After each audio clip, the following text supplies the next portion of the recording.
Bonjour à tous, aujourd'hui on se retrouve dans une nouvelle vidéo pour parler du droit constitutionnel, puisqu'on va ensemble évoquer la notion de la forme d'un État. Voici quelques exemples.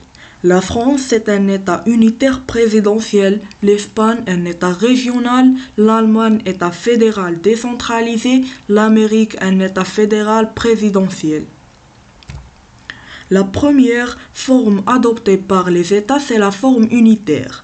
Voici quelques caractéristiques d'un État unitaire. Dans un État unitaire, on trouve un seul organe politique et juridique, une seule loi pour tous, une seule constitution, 180 pays dans le monde sur 200 pays adoptent la forme unitaire. On trouve deux types de formes unitaires, une forme unitaire concentrée et une forme unitaire décentralisée. Qu'est-ce qu'on entend par la concentration et la décentralisation?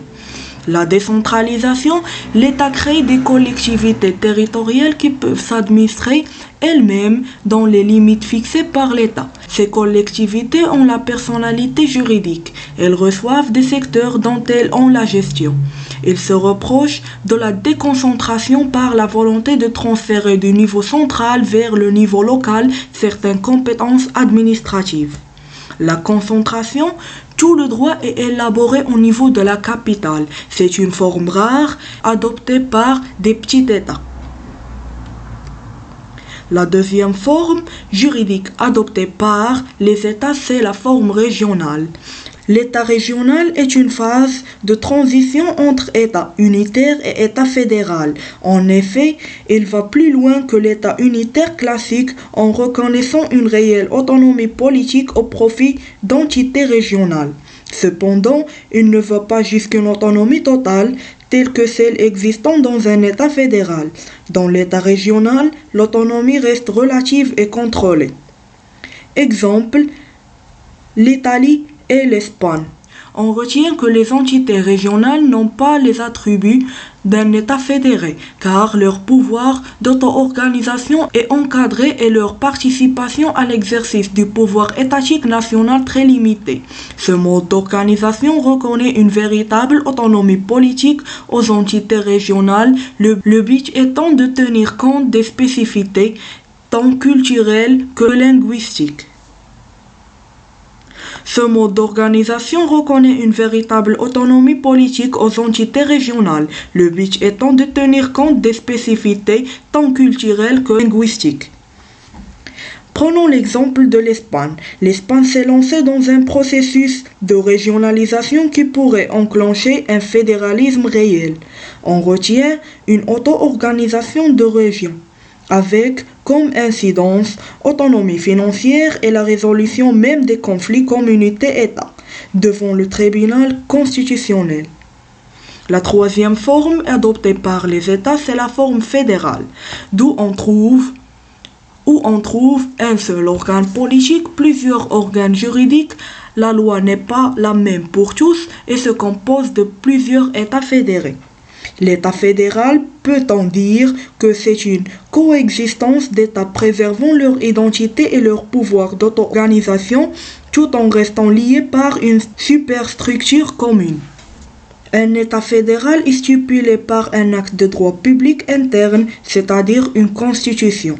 Chaque État membre conserve sa propre constitution sous réserve de respecter la constitution de l'État fédéral. L'État fédéral a ses propres organes au sein desquels les décisions sont prises à la majorité et sont exécutoires dans les États membres. Dans ces organes, il faut qu'il soit respecté la population et les structures étatiques de chacun des États fédérés. Les États membres n'ont ni le droit ni la capacité de se retirer.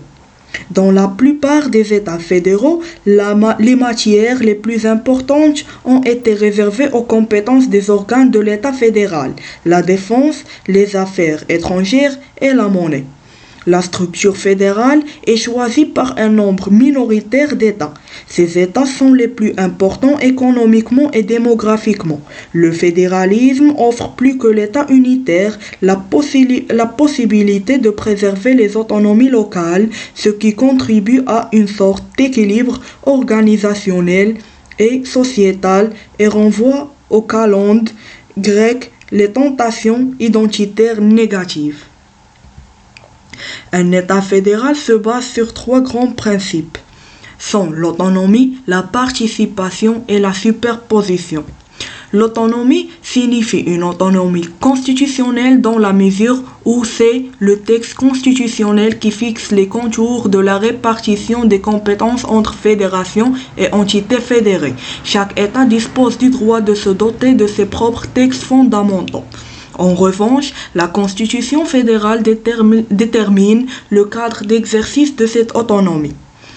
Le deuxième principe, la participation. Le principe de participation est le deuxième socle de ce modèle. Il signifie que les États fédérés participent à l'élaboration de l'arsenal juridique fédéral. La superposition à un niveau premier. Une constitution fédérale règle l'organisation des pouvoirs publics et énumère les droits fondamentaux que les entités fédérées doivent respecter.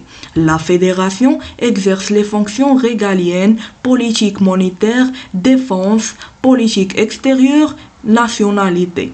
En cas de conflit entre la législation fédérale et la législation fédérée, le droit fédéral l'emporte sur le droit des États fédérés. À un deuxième niveau, les entités fédérées ont leur propre constitution, disposent d'un pouvoir exécutif et d'un pouvoir législatif, voire d'un pouvoir judiciaire. Prenons l'exemple des États-Unis. Les États-Unis, la Constitution des États-Unis d'Amérique, la plus ancienne constitution écrite au monde, puisqu'elle date de 1787, s'inspire très largement des idées relatives à la séparation des pouvoirs émergentes à l'époque. Entre parenthèses, c'est le siècle des Lumières. Le système américain est un système fédéral. Selon le 10e amendement, l'État fédéral dispose de compétences d'attribution et les États fédérés de la compétence du principe. Mais cet article a été interprété de façon extensive au bénéfice de la fédération. Les États fédérés sont au nombre de 50 et disposent d'une constitution et d'institutions sur le modèle de l'État fédéral, parlement bicaméral, gouverneur élu au suffrage universel direct, système judiciaire. Voici les États fédéraux du monde. On trouve l'Afrique du Sud, l'Allemagne, l'Espagne, les États-Unis d'Amérique, l'Éthiopie, l'Inde, Malaisie, la Macronésie, le Mexique, Nigeria, etc. On trouve un cas discutable, c'est le Royaume-Uni.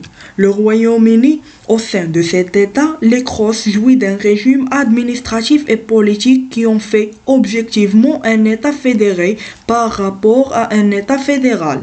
Comme conclusion, peut-on dire qu'il existe trois formes d'État dans le monde. Un État unitaire caractérisé par un seul organe juridique et politique et une seule constitution.